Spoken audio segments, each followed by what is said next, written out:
Because right now, as I keep saying, is why would I invest outside of crypto? I cannot see anything that's going to give me that rate of return. So my money's not coming back into the financial system. Yes, I have a few lifestyle things that I do, do up your house and buy a new car and stuff like that. Yeah. But on balance, I'm not even investing in the regular economy. Yeah. Nobody's getting my money. But that's interesting. Nobody's thinking that through. Right. And this is why the progressive left is going to be hard to beat.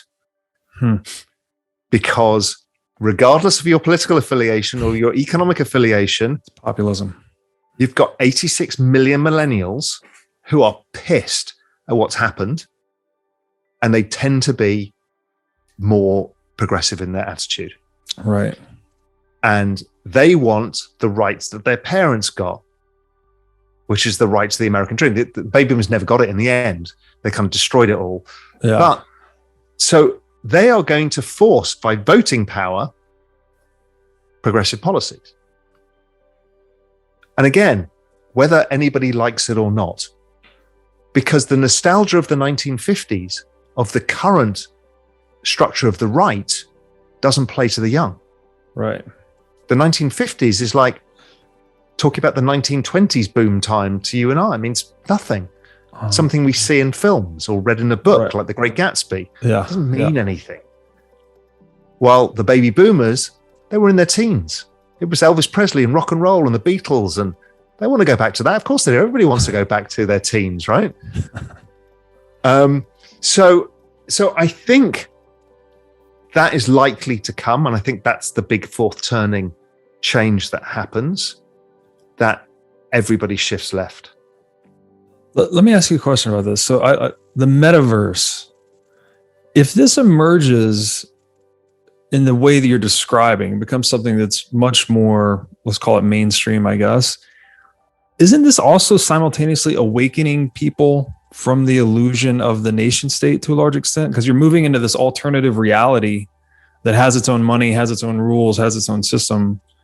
And then you start to look at the system you inhabit in the physical world in a very different way as a result. Whereas right now, it seems like people are largely blind to this. It's kind of hidden in plain sight. Do you think that's going to contribute to changes in perceptions, attitudes, the way we organize ourselves?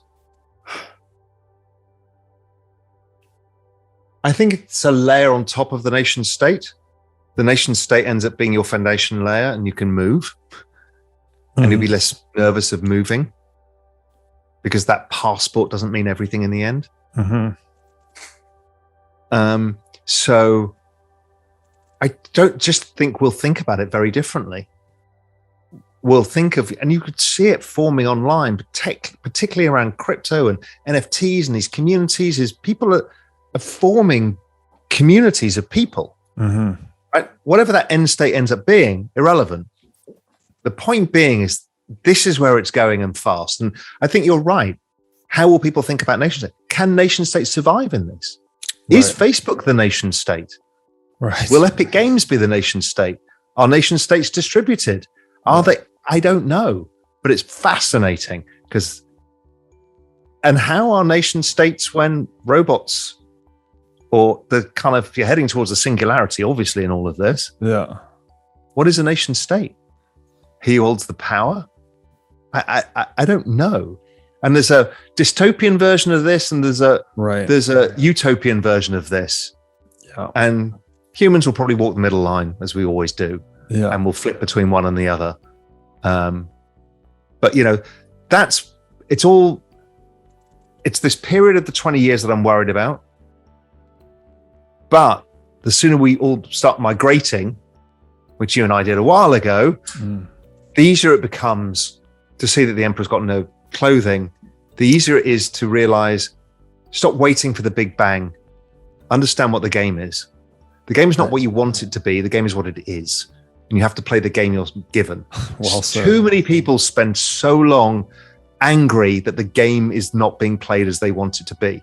Right. Nobody cares. Right? This is why everybody imposes their politics on everything. Nobody cares. Yeah. The game is what's being served to you. You deal with that. Play the hand you're dealt. I think it's excellent advice. And it's just occurring to me, by just denominating yourself in Bitcoin, you are able to see the truth of what's going on. Like, to your point, this boom in the equities market, like, it goes away when you denominate yourself accordingly. It also lets you participate in this price deflationary reality of the new digital universe, right? If you're just denominating yourself in Bitcoin, things are getting cheaper. Life's getting easier.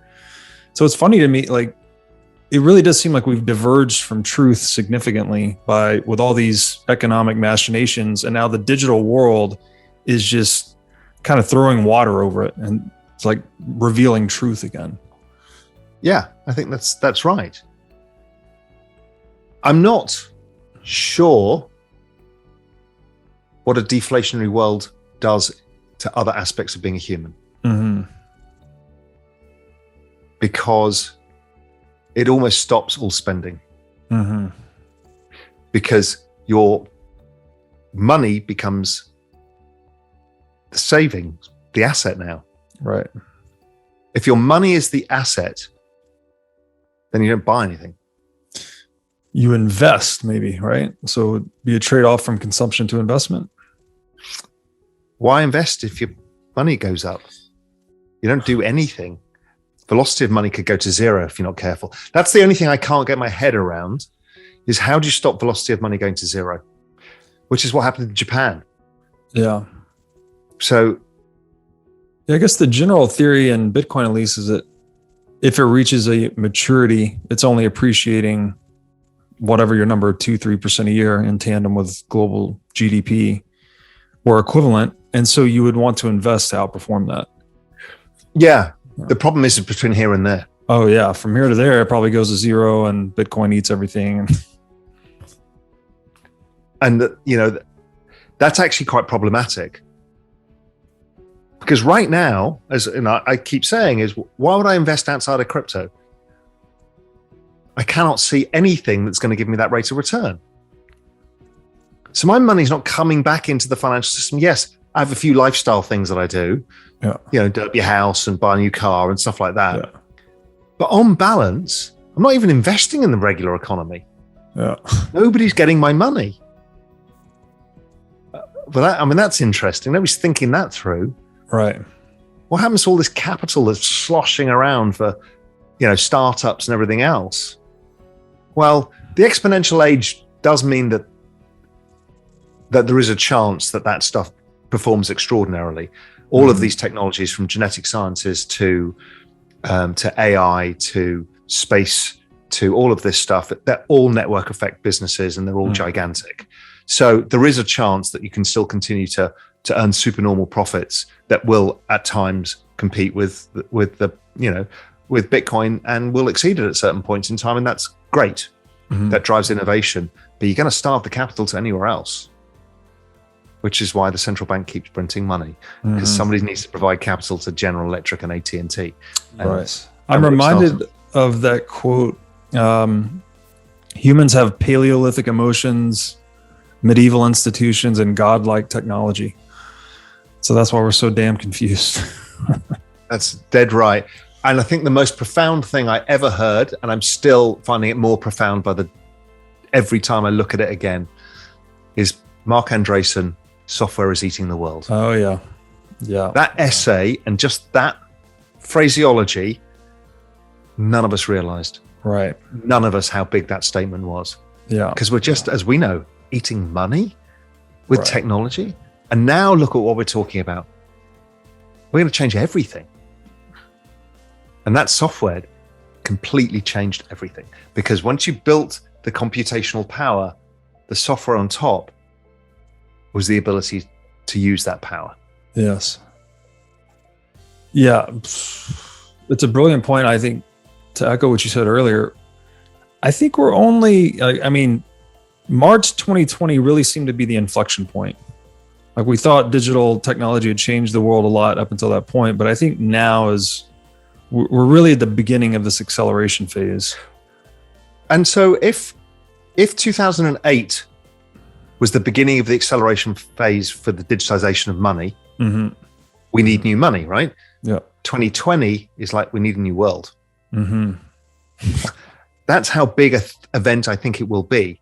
You don't have a global pandemic of that magnitude with that much of an economic shock and it not change things for decades. Right. We just can't see it yet. Oh. Yeah, it has to change everything. It's just the effects have been too pronounced in every dimension of human life, you know? Exactly. In every way, whichever way it's affected you, it has accelerated everything.